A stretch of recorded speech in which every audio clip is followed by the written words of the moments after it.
मैं आज सकट चौथ है। सकट चौथ पर तिल के लड्डू बना रही हूँ, जो कि मैंने थोड़ा तिल को हल्का हल्का भूनकर फिर इसको मिक्सी में बार बार मतलब बंद करके खोल के दर सा करके इसको पीस लिया, जिससे इसमें तिल के दाने नज़र आने चाहिए। तिल के दाने हल्के हल्के से नज़र आने चाहिए, तो जिससे ये मतलब देखने में खाने में स्वाद आता है, तिल का स्वाद आता है। और फिर अगर इसको ना लगातार मिक्सी चलाने से तो इसको घी निकल आएगा, जो कि अच्छा नहीं लगता और मिक्सी जाम हो जाएगी, चल नहीं पाएगी, मिक्सी बीच बीच में रुक जाएगी। फिर मैंने अब ये खोया लिया है, तो खोए का डला जो होता है ना वो गैस पे भूनेंगे, तो वो भूनने में जो डला है वो भूनने में बहुत देर लग जाएगी, इसलिए मैंने इसको ऐसे कर करके इसको बारीक बारीक करके तह निकाल रही हूँ खोए की।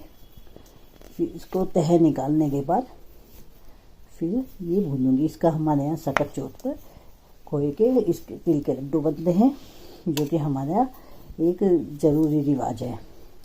तो इसको खोए को भूनने में मुझे काफ़ी देर लग जाएगी, ये मुझे बहुत टाइम लगता है, इसलिए मुझे बड़ा आलस का काम लगता है। इसको हम चाहे तो कद्दूकस भी कर सकते थे, तो हम इसको ऐसे ही इसको अब बारीक बारीक काट के अब इसको गैस पे भूनने रखते हैं। तो अब देखिए मैं इसको गैस पे भूनने रख रही हूँ। तो मैंने गैस जला दी। अब ये मैंने 1.25 किलो खोया लिया है और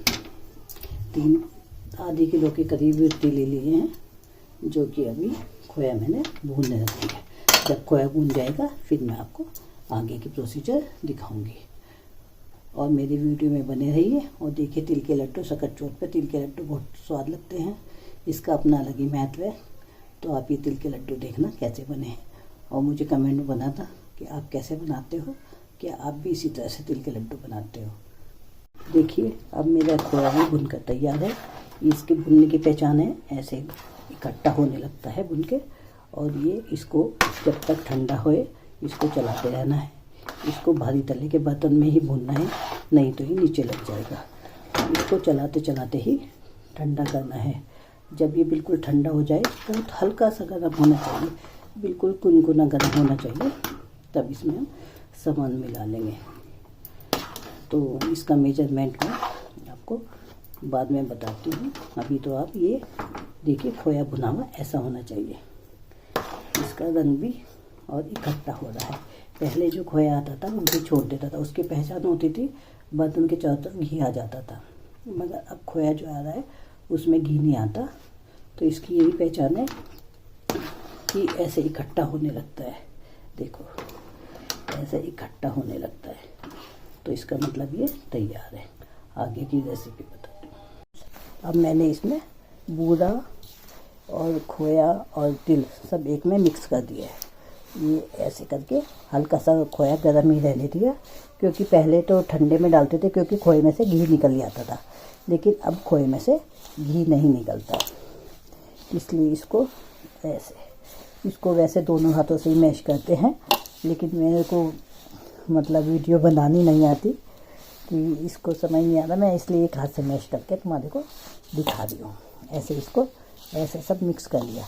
अब इसका अनुपात बताती हूँ मैं। अगर मैंने आधी किलो खोया लिया है, तो आधी किलो खोए में आधी किलो बूरा, और तिल अपने हिसाब से तुम 300 साढ़े 300 ग्राम भी ले सकते हो, और अपना टेस्ट के हिसाब से इसमें 250 ग्राम भी ले सकते हो। 250 ग्राम तिल हो गया, आधी किलो बूरा हो गया, आधी किलो खोया हो गया, क्योंकि खोया कम हो जाता है।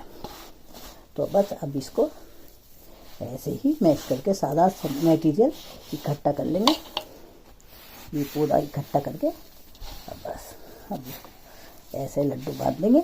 ये बहुत टेस्टी लड्डू होते हैं, और आपको तो जैसे कि सब जानते ही हैं कि तिल जो होता है आयरन का स्रोत होता है, हड्डियाँ मजबूत करता है, और सर्दियों में गर्म भी होता है, इसलिए सर्दियों में तिल के लड्डू खाने से शरीर स्वस्थ रहता है। शायद इसीलिए ही सकट का त्यौहार भी मनाया जाता है। इसको संकट चतुर्थी भी कहते हैं, और इस पे हम लोगों के यहाँ तिल के लड्डू बनते हैं। बस ऐसे ही अब इसको गोल गोल करके या जिस भी शेप में चाहें। पहले तो गिलासी की शेप में बनते थे। तिलकुट भी बोलते हैं इसको, तिल के लड्डू भी बोलते हैं, अलग अलग जगह पे अलग अलग हिसाब से बोलते हैं। अब ये इसको पूरा हो गया सही। अब इसके इकट्ठा कर लेंगे इसको और बस ऐसे करके आटे की तरह गूंद देंगे। आटे की तरह गूंद के बस ऐसे इसके लड्डू बन जाएंगे।